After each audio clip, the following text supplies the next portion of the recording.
FM 89.1, Radio Universidad. Seguimos en Sexto Día y vamos ahora a meternos en el mundo del ajedrez. Vamos a dar una vueltita por ese fascinante universo donde hay que estar muy despierto, muy atento y donde el cerebro trabaja mucho, pero también el cuerpo, la exigencia física que implica eso, ¿no? Así que nos subimos a la torre para observar y escuchar esta entrevista que se la hicimos a Carlos Andrés Obregón, que ocupa el puesto 11 en el ranking de la Federación Internacional de Ajedrez y también es integrante de Ajedrez UNLAM. ¿Por qué lo llamamos a él? Bueno, porque conoce del tema y le queremos preguntar de la serie del momento que justamente trata de un ajedrecista, es Gambito de Dama. Por eso está este profesor de ajedrez, Carlos Andrés Obregón, con nosotros. Y estamos todos muy entusiasmados con esta serie de Netflix que se llama Gambito de Dama, donde se cuenta la historia de una chica que desde un orfanato había quedado huérfana, su madre la había abandonado, empieza a descubrir el ajedrez y se transforma en una campeona internacional. Por eso queremos hablar con el maestro de ajedrez, Carlos Obregón, que está con nosotros, es de ajedrez de UNLAM. ¿Qué tal, Carlos? Daniel Artola te saluda, ¿cómo te va? Hola, ¿qué tal? ¿Cómo le va? Gracias por invitarme. Bueno, ¿viste la serie que está ahora en Netflix, Gambito de Dama? Sí, la vi toda la serie. Ajá, ¿y qué te pareció? Bueno, en primer lugar, lo que es interesante de la serie es que siempre toda serie, película que fomente el ajedrez siempre es muy positivo y además lo que a mí personalmente me resultó interesante, la ambientación y la preparación de la serie es bastante interesante, específicamente con respecto al tema de la contextualización de los lugares físicos donde se va desarrollando la serie, que uno como apasionado del ajedrez, que lee, busca la parte histórica, toda la parte de ambientación es muy verídica de ese momento, y después, bueno, con respecto al tema de las partidas, se nota que hubo detrás una buenos asesores, ¿no? Ajá. ¿Ustedes notaron que en el movimiento que hacen cumplen con la, digamos, con el manual? No hacen ninguna coreografía, es todo verídico, es todo cierto ese juego. A ver, lo que por eso lo interesante es generalmente muchas veces uno cuando empieza a ver este tipo de películas, sí, producto a veces de la ficción, se pierde un poco lo que es el reglamento del ajedrez. Claro. Que uno a veces nota que se pierde, que muevan correctamente las piezas, y acá en la serie sí, lo que se ve es una preparación, ¿no? Claro. Las partidas son formalmente verídicas y que la trasladaron a la serie. Uh-huh. Carlos, ¿qué es el Gambito de Dama? Bueno, el Gambito de Dama es una apertura. Uno cuando arranca a jugar al ajedrez, los primeros movimientos arrancan las piezas blancas. Sí. Eso lo denominamos la apertura. Ajá. Las piezas negras al responder realizan las defensas. El Gambito de Dama es una jugada que representa el movimiento de las blancas de mover el peón de la columna dama 2 casilleros. ¿Y esa jugada quién la inventó?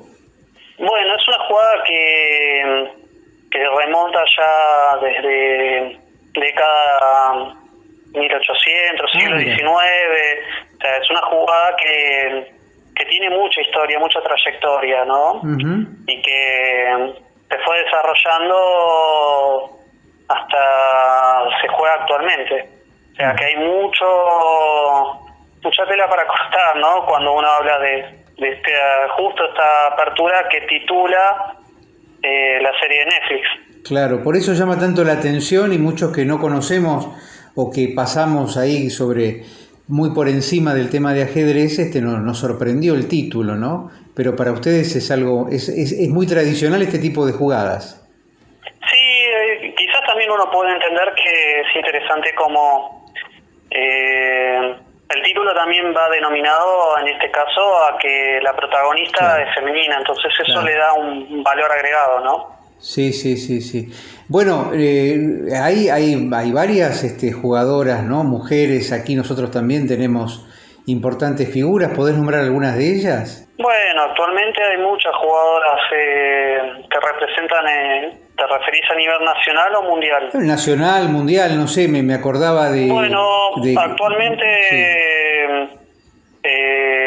la mejor jugadora del mundo, que se llama Hou Yifan, que es de nacionalidad china y que la verdad que juega bastante bien.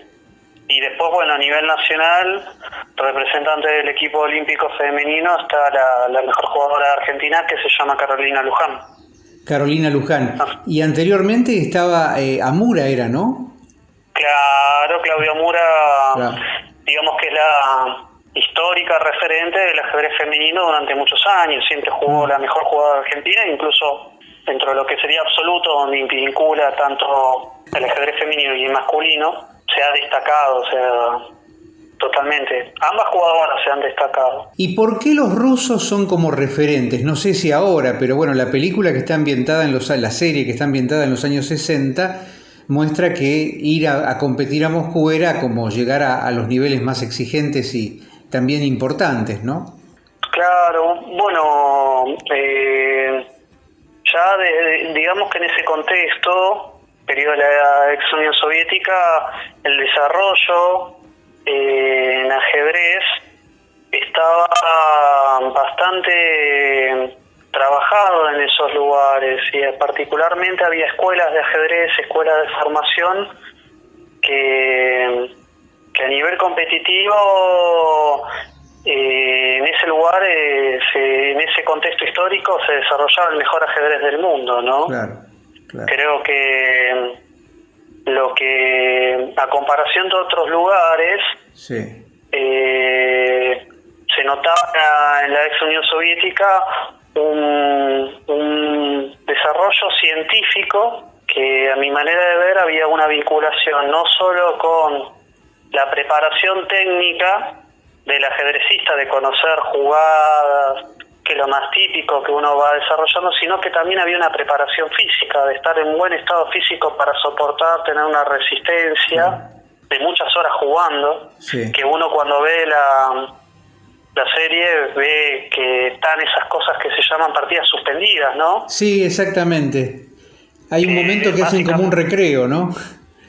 Es que imagínate que en esos momentos había jugadores que jugaban partidas durante 6-7 horas. Claro.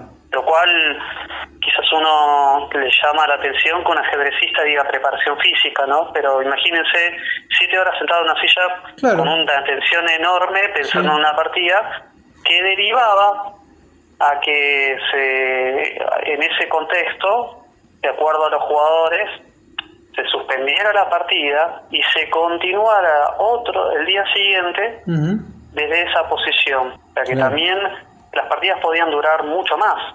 No eran solo 7 horas, eran 7 horas un día y quizás eran 7 horas otro día. Sí, además ahí anotan en una hoja que se la dan al juez cómo queda la partida en ese momento y después se van a descansar. Totalmente.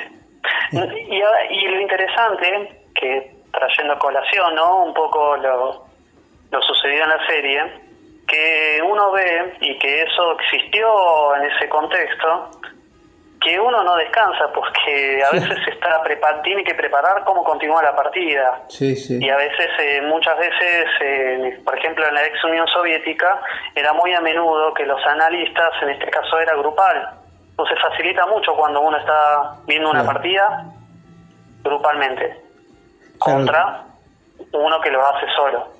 Claro, daba la sensación de, era como eso, como pasa, no sé, en el básquet, que hacen ese parate donde se juntan todos a hablar con el técnico, ¿no? En este caso era el ajedrecista hablando con sus compañeros, con sus colegas. Qué loco. Por eso es interesante que creo que por eso la ex Unión Soviética, en lo que era preparación, había una vinculación técnica, física, y además que cada jugador tenía una profesión. Entonces, en cierta manera, había un desarrollo, una investigación que cultivaba esa formación. Claro. Por eso también uno ve ese éxito que tuvieron grandes jugadores. Incluso actualmente, aunque ya hay más otros países y ya no está más la ex Unión Soviética, quedó todavía esas raíces, ¿no?, de ese contexto. Qué bueno, qué bueno.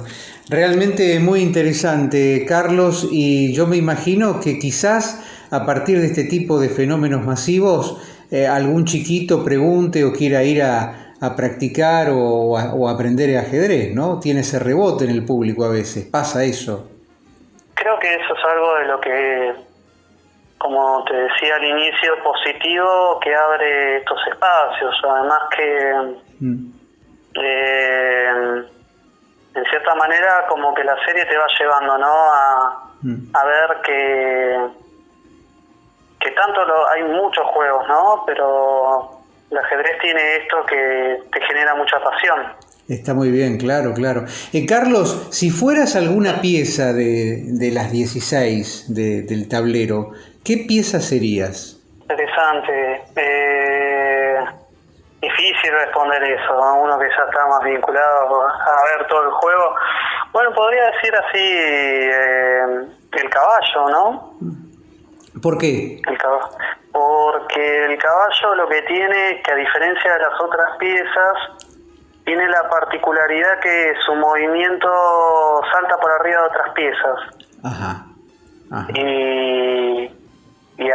Y tiene esa particularidad, un movimiento muy particular. Quizás eso me llama la atención. Carlos Obregón, de Ajedrez UNLAM, muchísimas gracias por estos minutos, muy amable de tu parte. No, muchas gracias por invitarme, un saludo a todos. Desde la Universidad Nacional de La Matanza, Radio Universidad FM 89.1. Siempre cerca.